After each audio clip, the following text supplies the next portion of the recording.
In the rosebush. When Mrs. Frisby got home, Teresa, Martin, and Cynthia were eating supper, as she had told them to do if it got dark before she returned.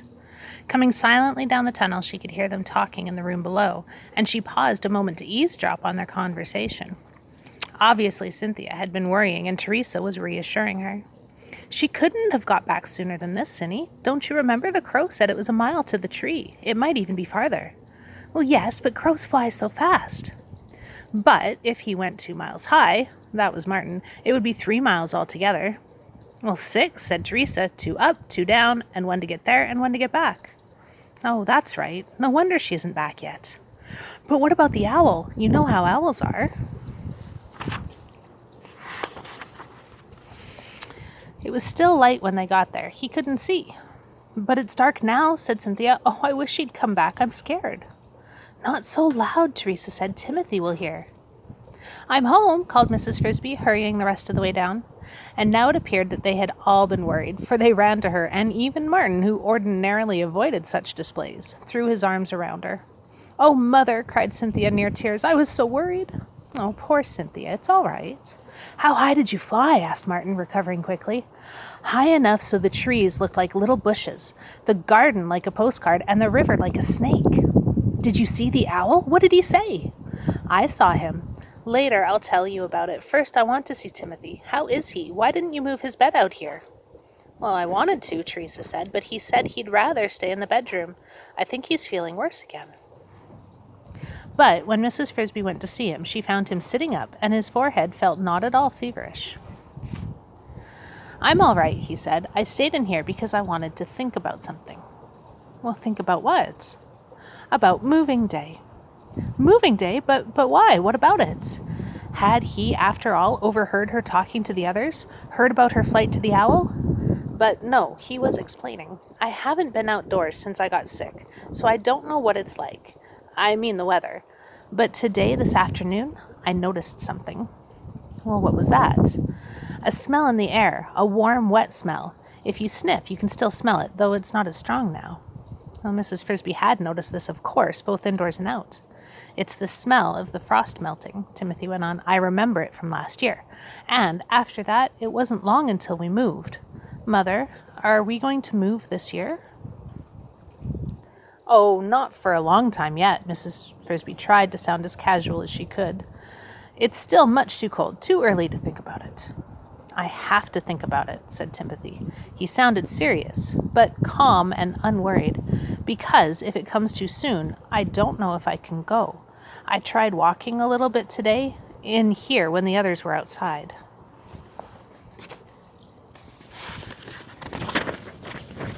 "Timothy, you're supposed to stay in bed. You'll make yourself sick again." I know, but I had to find out. And I didn't walk much. Well, I couldn't. I only went a few steps, and I got so dizzy I had to lie down again." "Well, of course you did. You haven't really recovered yet." "I guess I haven't. That's why I wanted to think." "Timothy, you must not worry about it. That will only make you worse." "I'm not worried at all.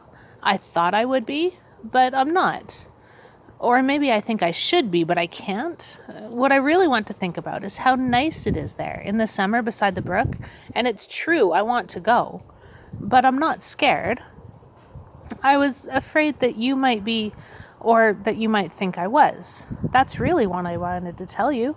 I'm just going to wait and see what happens, so you shouldn't worry about it either."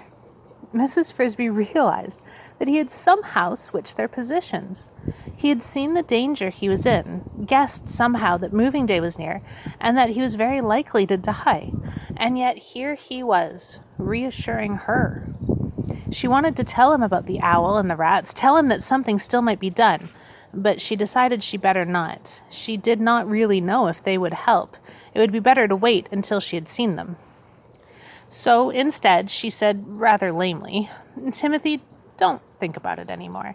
When the time comes, we'll see how you are and then decide what to do." The next morning at daybreak, she went to see the rats. She had never been in the rosebush before, never even really close to it, and now, the nearer she got, the more nervous she became. No one had ever told her, nor, as far as she knew, told any of the other animals to keep away from it. It was just something one knew. The rats on Mr. Fitzgibbon's farm kept to themselves. One did not prowl in their domain. She had, before coming out of the garden, looked around carefully to be sure Dragon was nowhere in sight. But even Dragon, though he would chase a rat up to the edge of the bush, would not follow him into it. The thorns, of course, helped discourage trespassers. Mrs. Frisby had never realized until that moment standing next to it how very big the bush was, how dense, how incredibly thorny. It was bigger than the tractor shed, and its branches were so densely intertwined that as small as she was, Mrs. Frisby could find no easy way to crawl into it, though she walked all the way around it looking. She remembered approximately where she had seen the rats go in, and she studied that part of the bush carefully. How had they done it?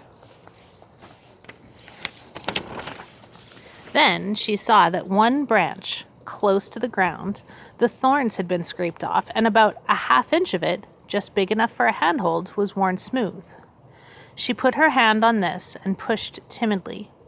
The branch yielded easily, rather like a swinging door, and behind it she saw a trail, a sort of tunnel through the bush, wide enough so that she could walk into it without touching the thorns on either side. When she went forward, she released the branch, and it swung back silently into place behind her. She was inside the bush, and it was dark. She walked forward, peering into the dimness and following the small trail which wound in a curving course towards the center of the bush, its earthen floor packed firm by the pressure of small feet. Then, straight ahead of her, she saw the entrance. She had expected... what? A round hole in the dirt, most likely, but certainly nothing like what she saw. First, a sizable clearing about 5 feet across had been cut from the center of the bush. Branches overhead had been cleared away, too, not quite to the top of the bush, but almost so that the sunlight filtered through easily and soft moss grew on the ground. In the middle of this bright green cave rose a small mound, 8 inches tall, in the end of which was an arched entrance neatly lined with stone, like a small doorway without any door. Behind the entrance, a tunnel, its floor also lined with stones, led backward and downward. Beside the entrance, looking at her with dark, unblinking eyes, stood the biggest rat she had ever seen.